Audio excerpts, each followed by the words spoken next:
Are you looking to purchase a home in the year 2022? Well, if you are, I have 10 steps that you must complete in order to purchase your home this coming year. This is Diane Bullock with RE/MAX Executive. Follow me for a few minutes and I'm going to give you 10 steps to purchasing your home this year. First of all, you have to think about the timing. Is this the perfect time for you to do that? With that timing, have you considered looking into your finances? I mean, taking a deep dive into your finances just to see if you are in the area of being ready. With doing that, you should make sure you have had employment for at least the past 2 years, consistent employment. Because once you go to get financing, they're going to look for a steady work history with consistent payment. The other thing is to check your credit score. Make sure your credit score is at least about a 640 or more. So if it's not there, just make sure you take the time to get it together to be there. This means looking into some of your revolving credit to see what you have outstanding, looking at some of your credit card balances, looking at the car payment balance, looking at student loan debt, things like that that will affect your credit score. The other thing that you should do is have your last 2 years of income tax returns ready, because your lender is going to look at these just to compare your income and just to make sure that you are on the right track and that your income is stable and it's ready to get you ready to purchase. The other thing is to gather your pay stubs. Just make sure you have like your final 2 pay stubs ready, because once you go to sit down with a lender and talk about applying for a mortgage loan, they're going to ask you for your last 2 pay stubs. They're going to ask you for W-2s or your last 2 years of tax returns. They're going to ask for bank statements just so that they could see like the last, let's say, 6 months of your bank statements. And then make sure that you have consistent income and that you check your credit to make sure your credit is at least in the 640 range, okay? Number 2, get yourself pre-qualified. This means that you're going to sit down with a mortgage lender and give them the documents that I mentioned before. They're going to ask you for your W-2s. They're going to ask you for 2 most recent pay stubs. They're going to ask for bank statements, and they're going to ask for your last 2 years of income tax returns. When they sit down and look through all of your finances, they're going to do something called a debt to income ratio. Most lenders do not like for your debt to income ratio to be more than 50%. That means with the income that you bring in from work, they're going to look at your revolving credit, meaning, like I said, your car payments, your credit card payments, your student loan debt, things like that. They're going to look and your living expenses, and they're going to make sure that with the amount of income that you're bringing in, you're not paying more than 50% of that into all of these expenses, okay? So let's make sure you have these things in line, because it'll help your process go through a lot faster, okay? Number 3, check your savings account. See how much money you have in the bank to make sure you have enough money for a down payment. The money for your down payment is going to cover things like your earnest money deposit. Your earnest money deposit is the deposit that you will submit with your offer on the house that you want to buy. It's usually about 1% of the sales price that you're offering, but that money, like I said, does get deducted from your down payment. The other thing that is included in your down payment are your expenses for your loan, meaning your closing costs, okay? In your closing costs, you're going to have an appraisal fee, you're going to have title company fees, and you're going to have your home inspection, okay? All of these fees are tied into your down payment. So just be sure that you have enough money to cover those things. And depending on the type of loan that you get, you will need a certain amount to go up front for your down payment. It, like I said, it depends on the type of loan that you get. With most loans, you'll be required to pay, well, not most loans, with an FHA loan, which is the most common type of loan that people get, you will be required to pay 3.5% upfront with that. So just make sure that once you're looking into your savings and you have a price range for your house, you have this money available to you, okay? Number 4. Number 4 is to get pre-approved. Earlier in step number 2, I mentioned getting pre-qualified. When you get pre-qualified, that's kind of like a precursor because it lets you know where you stand financially, and it lets you know if you are ready at that time to be able to get approved for a mortgage loan, or it lets you know the things that you need to do to help you get ready. At this point with the pre-qualification, like I said, you'll look into your finances and you'll look into your credit and you'll look into your debt to see what you have outstanding and what needs to be cleared up. Or if you have those things together already, it'll let you know how far you are, how close you are to getting pre-approved. So with the pre-approval process, you've already submitted these documents to your mortgage lender. At this time, the mortgage lender will determine how much house you can afford, meaning what is the sales price going to be on your house based off of your financial status, based off of how much income you have and how much money you have available to you to pay in a monthly mortgage payment. Okay, then the lender will give you the type of loan that's right for you. Again, you have an FHA loan where you will have to be able to put up 3.5% in a down payment.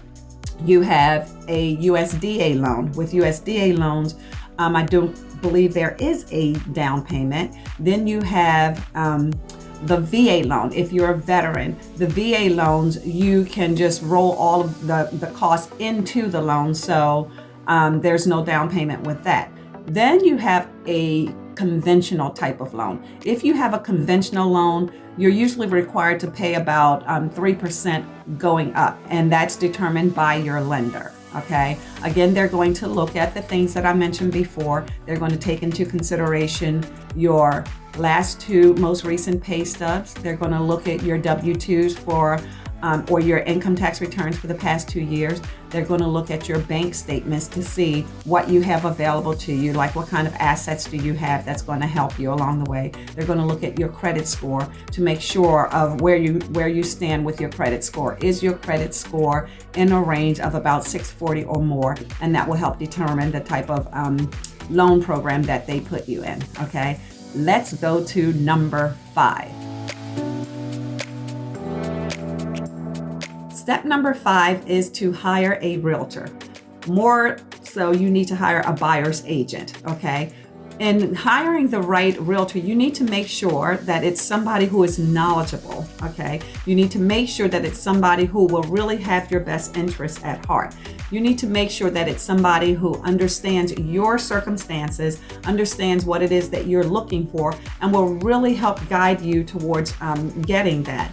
You need to make sure that it's somebody who you can work well with, because this is going to be one of the biggest purchases that you make, especially if you're a first-time home buyer. And the process can be kind of scary, but you know, the realtor should be able to ease some of your concerns and, you know, just give you the guidance that you need.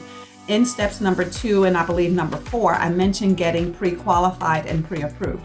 If you do not have a mortgage lender who you want to use, your realtor should be able to give you recommendations of local lenders that they've been in transactions with, and just who they've gotten good feedback from their buyers with using them. So just make sure you have somebody who, like I said, is knowledgeable, who knows the area that you're moving to, who is really going to understand your circumstances and guide you in the right way to get what it is you're looking for. And somebody who's going to kind of keep you on track with things, you know, because a lot of times we try to jump ahead because we get excited and we want to go out and just do these things on our own without knowing the proper steps to get from one point to the next. And your buyer's agent is the perfect person to help you do that, and to just explain the full process to you, going from initiating your pre-qualification,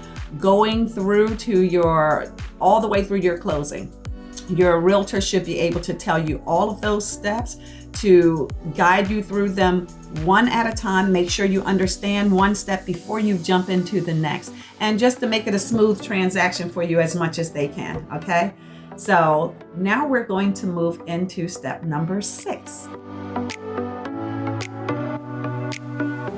Step number 6 is starting your house hunt. That's the fun part for most people. When starting your house hunt, you should be able to let your realtor know what type of home you want, okay? What is a wish list that you have? And on that wish list, you should have things that you must have, and then you should have things that you want, but you don't have to have these things. You're not going to find the perfect house, but your realtor should help you come as close to that as possible, okay? Be sure that you mention things such as if you have a pet and you want a backyard, a fenced-in backyard for that pet to run around. Make sure your realtor knows these things. Just make sure you know the type of house that you want to move into. Let's say you're just starting and you don't want something too big. Maybe you might want a townhouse, or maybe you might want a condo. Your realtor should explain to you that in addition to paying your mortgage with these two types of homes, you'll also have condo fees or HOA fees wrapped into that. So that's a consideration with your mortgage because it's something additional. It's in addition to paying your mortgage, okay? You may want a single family home.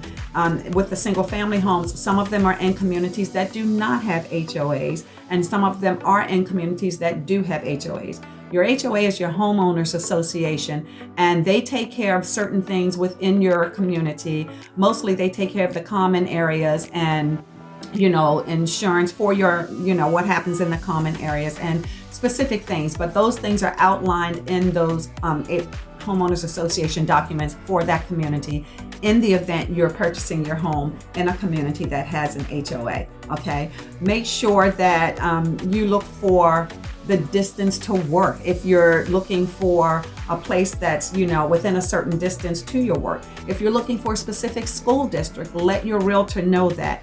The more information you give your realtor in your wish list, it'll help them come close to finding you what you want, because you don't want to go out just searching so broad that you don't have a specific area narrowed down to get the things that you want, meaning the type of home that you want, meaning the location that you want, and the amenities that you would want in that community, okay? So now let's move to step number 7. Once you have found the house that you are satisfied with and you know that this is the house that you want, your next step is to make an offer on that house. Your realtor will guide you with that because it's a lot of paperwork involved, and the realtor will handle all of the paperwork. What you do at this point is you give an offer based off of the sales price that you want to offer. There's going to be a list price on that house when that's advertised, but in your offer you will put your terms. You'll put the amount that you're offering to purchase the house. You'll put the closing date that you would expect, and you'll put down if you want seller concessions, meaning closing cost help from the seller to go towards your costs and expenses for that house. You'll put all of those things there, and your realtor will submit this offer to that seller's agent, and that seller's agent will present that offer to the seller.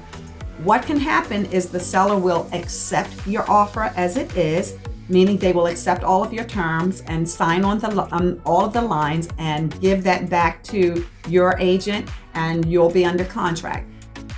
The other thing that the seller can do is counter your offer. Let's say they're not satisfied with some of the terms that you want, such as the amount of closing cost help, which is usually where they want to negotiate. They can counter your offer and say, okay, we will accept the sales price, but we want to change the closing cost amount. Or they can change your sales price and leave closing cost help in, or any way that they want to do that. They can negotiate that back and forth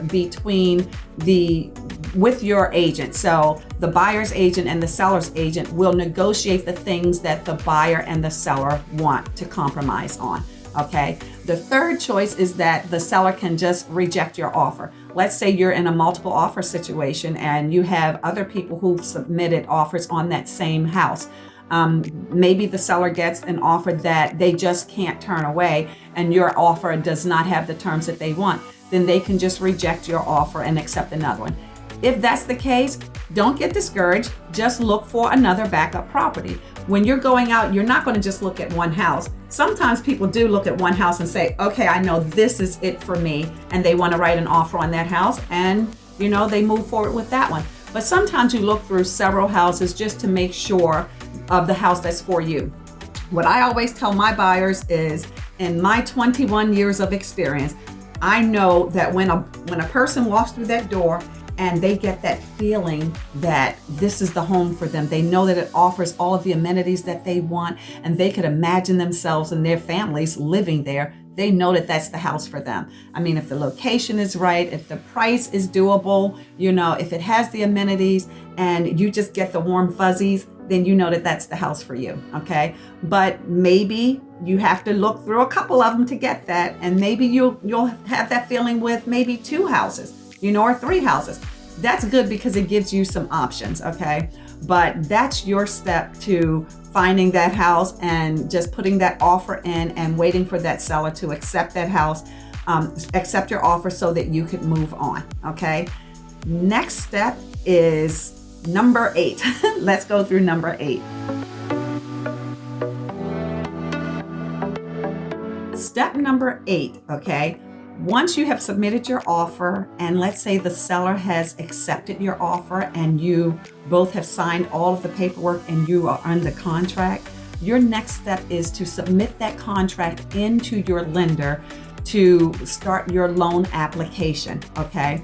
You've already submitted your paperwork and you've given them the information, so they had what they needed to pre-approve you. Now that you've found the house, this is the time that they're going to do your actual loan document. They're going to lock you into your interest rate that was suggested to you, and they're going to process all of your paperwork moving forward towards closing your deal on this house, okay? What the lender is going to do, you're going to have to fill out all of your loan paperwork, as I said. They're going to order your appraisal. Earlier, I spoke about some of the expenses that you have to pay for in your down payment. Well, the appraisal is one of them. So once you start your paperwork for your loan, your lender is going to order an appraisal. Once the appraisal comes in, the lender will let you know whether that house appraised at the value that it was listed at, or if there's something different. If the house appraises at value, meaning it appraises at your list price, then that's good. You can move through with your process with no problems. If the house appraises higher, yay for you, because that means that you can go in with instant equity. For example, if you put in an offer of $200,000 on a house, okay, and that was the list price, $200,000, and you put in $200,000. And let's say the appraisal came back at $210,000. Well, that means that you go in with that positive equity of $10,000, okay? And maybe the seller doesn't know that because they didn't do the appraisal. You pay for the appraisal and your lender orders the appraisal. So that's knowledge for you. So yay for you. In the event the appraisal comes in below that market value, then you have to negotiate again. What happens is the seller is given the option to reduce the house down to that appraised value and move forward. Or if the seller, does not want to reduce down to that appraised value, depending on the type of loan that you have, you can still move forward and pay the difference yourself, or you can just reject that and just be out of that contract and just hunt for another house. So you would want to make sure that the value of the house is where you are paying, because the bank is not going to give you a loan for a house that does not have the value, okay? Let's move on to the next step. We're getting there. Number 9 is your home inspection, okay? So you've submitted all of your paperwork into the bank. They're working on processing your loan, and now you have to have a home inspection for that house. I advise all of my buyers to get your home inspection and attend your home inspection. And I actually attend the home inspection with my buyers just to kind of go along with them for comfort and things like that, and to answer any questions that I can answer for them. But with your home inspection, the inspector is is just, non-biased. It's just somebody who you hire to come in and go through this house and check the structural and mechanical workings of this house to make sure that everything is in working order. The other thing that will come along with that inspection is going to be a termite inspection. You can have the same inspector to do the termite inspection, or you could get an outside pest control company to come in. And the termite inspection is usually required with all of the loans. But what your home inspector is going to do is go through the house top and bottom, and they're going to check for all, to make sure everything's working in the house, to make sure the appliances are working. They're going to check the water pressure and things like that. They're going to check the electrical outlets and things to make sure everything's working. They'll check the windows and doors, and they'll check for any defects in the property. They are not looking for cosmetics things. They're not looking to say, oh, this paint is scratched up on the wall, just things like that. They're not looking for, oh, the carpet is dirty. They're not looking for things of that nature. They are looking for structural and mechanical issues with the house, okay? And then what happens is you go through the inspection, and once you get finished with the inspection for that day, the home inspector gives you an inspection report. In this inspection report, he's gonna just detail all of the things that he checked for you. They go up in the roof, they go up in the attic, they check things in the basement, they check your HVAC unit, all of these things. They're going to put notes beside these items to let you know if they are all in working order or what repairs need to be made, okay? Once you are given this inspection report and you and your agent look over all of the repairs that the inspector says, are needed with the house, you go back and you negotiate with the seller, and you say to the seller, Mr. and Miss Seller, these are the things that I would like to have repaired in this house, okay? The seller will get that report. Once you determine what repairs you want, your buyer's agent will submit that into the seller. The seller's agent will go over these repairs, the repair list with them, and they will determine which things they will complete, which things they will not complete, or if they'll just do everything. Sometimes they like to give a credit. Instead of them having to have the work performed, they'll give you a monetary credit to go towards having those things done.